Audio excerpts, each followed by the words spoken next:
Hi, I'm Rachel and welcome back to Auxhart Gardening. This is our week 5 garden tour, and this past week we actually had some severe cold weather and the garden is looking a little worse for the wear, but it's not completely dead. So today I'm going to show you kind of how everything's doing after that. So this past weekend, as many of you on the East Coast know, was kind of crazy weather-wise. We had extreme cold, like I said, so cold that the weather service was putting out warnings, warning us that it was going to be way, way colder than we normally would expect. And I know a lot of you who are further north got dumped on with outrageous amounts of snow. I think I heard like 2 feet dumped in one day in like Boston area, something like that. Absolutely crazy. And so with the combination of it being record cold and wind chills, of course, being even cooler, the garden is understandably unhappy. But I think it's really interesting, the things in the garden that are still happy, as if nothing happened. For example, this spearmint that I have, it looks just as happy in a lot of places as if it were the middle of summer. There's like a couple of places where it's a little crispy, and that could be frost damage, or could be that it's just old leaves. But like for the most part, this plant looks happy and is growing new baby leaves despite all the cold.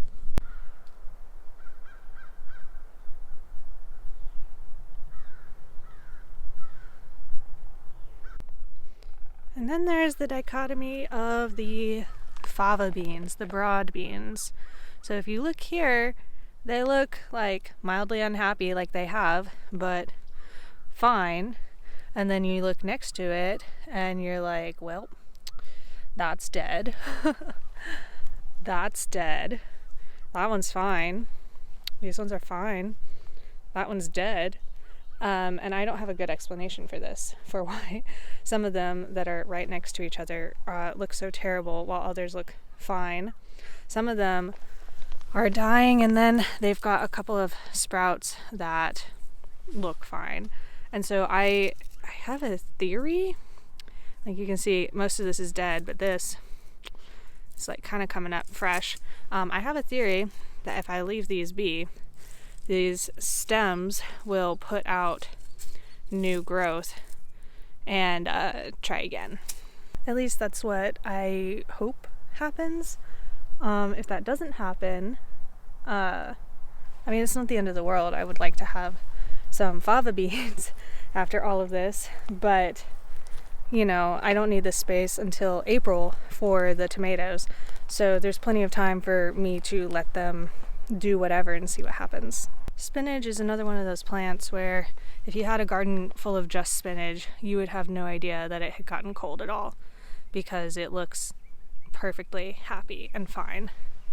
Here's this other one.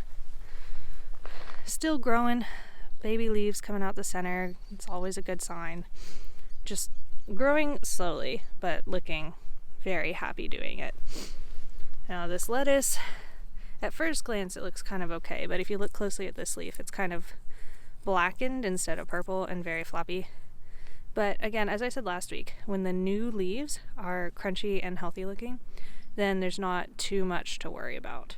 I actually have started some more lettuce and kale seeds indoors for the spring, and I'm kind of hoping that because the weather is getting warmer and not cooler, that they will actually grow, as opposed to these ones that have survived but kind of stayed too small to really harvest from. If we look at some of the brassicas in these rows, there's a similar dichotomy where some of these plants look unhappy but like relatively alive, whereas others of the same type right next to them look way closer to dead. This plant has lost like almost all of its leaves, even though it's not fully dead. It is not in great shape. But garlic, super hardy. Garlic is fine. You can see the brand new leaves. Again, that's what we look for. looking absolutely perky and green and fine. A lot of this damage, remember, was from the huge windstorm and rain that we had, where they got flopped over and kind of some of the mulch was weighing them down because it got moved around by the water so much. But yeah, cold did not really affect the garlic whatsoever. You can see going down the row, it looks pretty happy. I'm finding out that Brussels sprouts tend to be the most cold resilient of the brassicas, the large ones that I planted. These plants look the best of all the ones in this row. They've also grown the fastest in these cooler temperatures, as opposed to the cauliflower and broccoli and cabbages that have grown much slower. However, you can see it's not immune to the cold. Definitely incurred some frost damage and, not as big as it could be if it was planted in slightly warmer times. I'm thinking also the ability of a plant to survive colder temperatures has to do at least a little bit with the root system that it has. And this is super true of root vegetables, but also more true of like the Brussels sprouts and the cauliflowers and stuff. I'm thinking that the larger plants are actually able to pull from larger stores of sugar in their roots to help them resist the cold, because these plants that can survive freezing are doing so by pumping sugar into their leaves, which this sugar water mixture freezes at a lower temperature than water alone, which is what helps reduce and mitigate a lot of the frost damages that these plants would otherwise incur when it gets below freezing. So the more sugar a plant has, the more leaves it can save. And that's kind of why I think my bigger turnips here did better in the cold than the smaller ones. Because you might think that the leaves closer to the ground might stay warmer, so these little ones might have more leaves left, but actually some of the big ones with their leaves sticking way up were able to save these leaves, whereas the little ones weren't able to save very many of their leaves. And I do think that has to do with having this large root of sugar to pull from.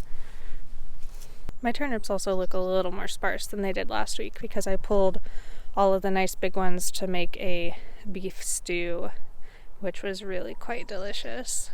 And I'm thinking the rutabagas over here are yet another even more obvious example of bigger roots have helped plants resist the frost. So if we look down this row, you can see this plant here at the very end is huge. It's got a big root on it and all of its leaves look fine. But if we come down here to, say, this plant that looks very unhappy, it has kind of a tiny root.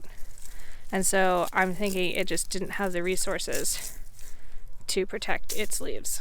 For any of you wondering about the carrots, I think I have one carrot, and it is right here, and it does not look great. The rest of the little sprouts have kind of died off, and all this other green that you see is weeds. Clover and onion grass and such. So today is February 1st, and we've got rain coming up for like 3 days in a row. So I thought it would be a good time to try again with direct sowing some peas. The weather looks like it's warming up. We've got a high in the 60s coming up. And so at this point I'm going to try again with sowing some of these peas, because definitely they did not survive this cold weather. I'm going to be sowing some tall trellising peas. These are tall telephone. They get to be about 6 feet tall. These sugar magnolia tendrils get to be about 8 feet tall, and I don't have the number written out for these ones, but these are magnolia blossom tendrils, and they've got these beautiful pink and purple flowers that I'm really looking forward to.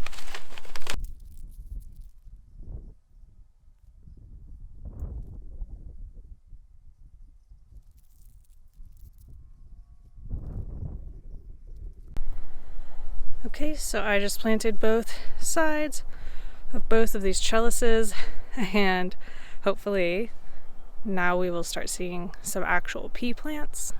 Alright, so if we pop on over here to look at this final row where the large brassicas are actually looking all right, we've got a little bit of damage on the cauliflowers. Remember, again, these were blown over from that windstorm, so a lot of the shape of these plants has nothing to do with the recent cold. However, these crispy leaves kind of do. And I remember last week I was talking about being worried about nutrient deficiency in my Brussels sprouts. And I noticed that this section, so this is a very good example, these leaves are a little yellow, but the new leaves coming in look really normal and green. And that really makes me feel like this is not a nutrient deficiency, it is just that these leaves at some point on all the plants got a little damage, and that's why they look this way. Especially because there's no other evidence anywhere else on the plant of a nutrient deficiency. So I'm just thinking it's gotta have been the cold. Alright, so lastly, just a little peek at the raised bed. Everything looks fine except for the parsley, which looks a little upset after the cold, but it's definitely, some parts of it still feel nice and fresh and happy and healthy. So, you know, not all of it did great, but it's definitely still doing fine overall as a plant. And the cilantro over here seemed to do fine, even though the cilantro that was in that bigger pot definitely is completely dead. This is that cilantro I'm talking about. It tried to flower during that warm period and seems to have never really recovered, and the cold really just kind of did it in. Isn't it kind of annoying how it seems like none of the grass and weeds seem affected by the cold at all? It's just not fair. Alrighty, that is all I have for you guys today.